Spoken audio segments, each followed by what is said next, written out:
স্বাগত বন্ধুরা আমার যা ইচ্ছে তাই চ্যানেলে। আজ আমি তোমাদের সঙ্গে শেয়ার করব গরমে স্বস্তি পাবে এমন একটা খাবার, খুব হালকা খাবার একটা। দেখো এটা আমি কিভাবে রান্না করলাম সেটা তোমাদের সঙ্গে আমি শেয়ার করি, তোমরা রান্নাটা দেখতে থাকো। তাহলে চলো বন্ধুরা শুরু করি।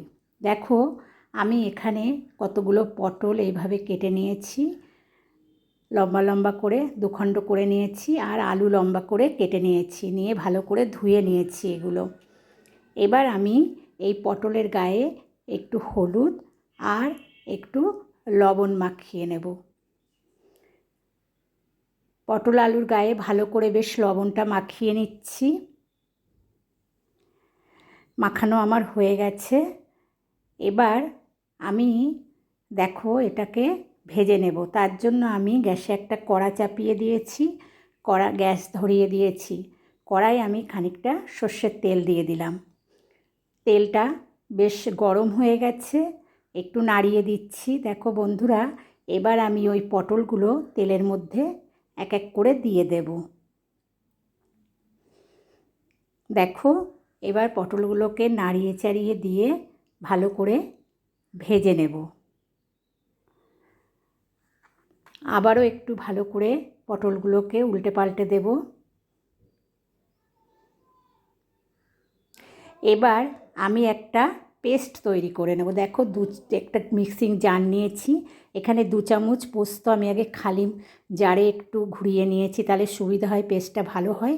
আর 4টে কাঁচা লঙ্কা নিয়েছি, এটা আমি পেস্ট করে নেব।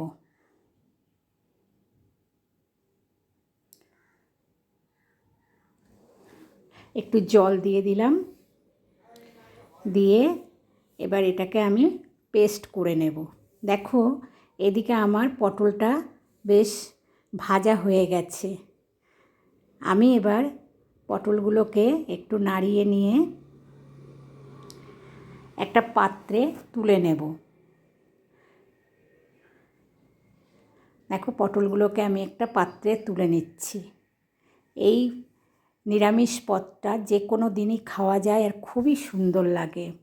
দেখো এবার যে তেল রয়েছে, পটলটা আমি ভেজে নিয়েছি, এবার যে তেল রয়েছে তার মধ্যে আমি আলুগুলো দিয়ে দেব।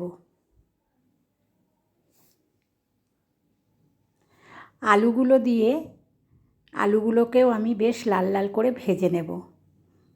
এদিকে দেখো আমার সেই পোস্ত আর কাঁচা লঙ্কার পেস্টটা হয়ে গেছে। এবার আমি আলুটা একটু নাড়িয়ে দিচ্ছি, আলুটাও বেশ ভাজা হয়ে গেছে। এবার আমি আলুটাকে একটা পাত্রে তুলে নিচ্ছি। আমার আলু আর পটল ভাজাটা হয়ে গেছে। এবার আমি এই তেলের মধ্যে আর অল্প করে একটু সর্ষের তেল দিয়ে দেব। দেখো আমি এর মধ্যে আর একটু অল্প তেল দিয়ে দিচ্ছি, তেল দিয়ে দিলাম। এবার এর মধ্যে আমি একটা শুকনো লঙ্কা ফোড়ন দিলাম আর একটু গোটা জিরে ফোড়ন দিয়ে দিলাম, দিয়ে ফোড়নটা একটু নাড়িয়ে দিচ্ছি ভালো করে। ফোড়নটা ভালো করে নাড়িয়ে দিয়ে আমি এর মধ্যে দিয়ে দেব পোস্ত আর কাঁচা লঙ্কার পেস্টটা, আর এর মধ্যে দিয়ে দেব বাটিটা ধুয়ে একটু জল। এবার এর মধ্যে দিয়ে দেব একটা টমেটো কেটে রেখেছিলাম টুকরো টুকরো করে, সেটা দিয়ে দিলাম। আর দিয়ে দিলাম আন্দাজ মতন লবণ, তোমরা তোমাদের স্বাদ অনুযায়ী দেবে, আর একটু হলুদ। আর দিয়ে দেব নিরামিষ একটু লঙ্কার গুঁড়ো দিলাম, লাল লঙ্কার গুঁড়ো। আর দেব নিরামিষ তরকারি, তার জন্য একটু চিনি দিয়ে দেব এর মধ্যে। দিয়ে এটাকে আমি ভালো করে নেড়ে চেড়ে বেশ কষে নেব। বেশ ভালো করে বারবার করে নাড়িয়ে নিয়ে কষে নেব। দেখো এটাকে বেশ ভালো করে আমি কষে নিচ্ছি, আরও একটু কষে নিচ্ছি। এর মধ্যে আমি 4টে কাঁচা লঙ্কা দিয়ে দিলাম। আবারও একটু বেশ ভালো করে নেড়েচেড়ে কষে নেব। আমার মশলাটা কষে নেওয়া হয়ে গেছে। এবার আলু পটলটা এর মধ্যে দিয়ে দেব। এটা খুবই হালকা একটা রেসিপি আলু পটলের। দেখো এবার আলু পটলটা দিয়েও একটু ভালো করে পোস্তর সঙ্গে বেশ কষে নিচ্ছি। আর গরমে পোস্ত ঠান্ডা জিনিস খুব ভালো লাগে। এবার পরিমাণ মতন একটু জল দিয়ে দিলাম, যেহেতু আলু পটল 80% সেদ্ধ করা। এবার অল্প একটু জল দিয়ে দিলাম, দিয়ে এটাকে ফুটতে দেব। দেখো এটা ফুটেছে বেশ ভালো। এবার আবার নাড়িয়ে দিলাম, দিয়ে আবারও একটু ফুটতে দেব। দেখো এটা বেশ গামাখা মতন হয়ে গেছে। এটা আমার তৈরি হয়ে গেছে। আলুটা সেদ্ধ হয়ে গেছে, পটল সেদ্ধ হয়ে গেছে। এবার আমি শেষে উপর দিয়ে একটু কাঁচা তেল ছড়িয়ে দেব। দেখো রান্নাটা আমার একদম রেডি।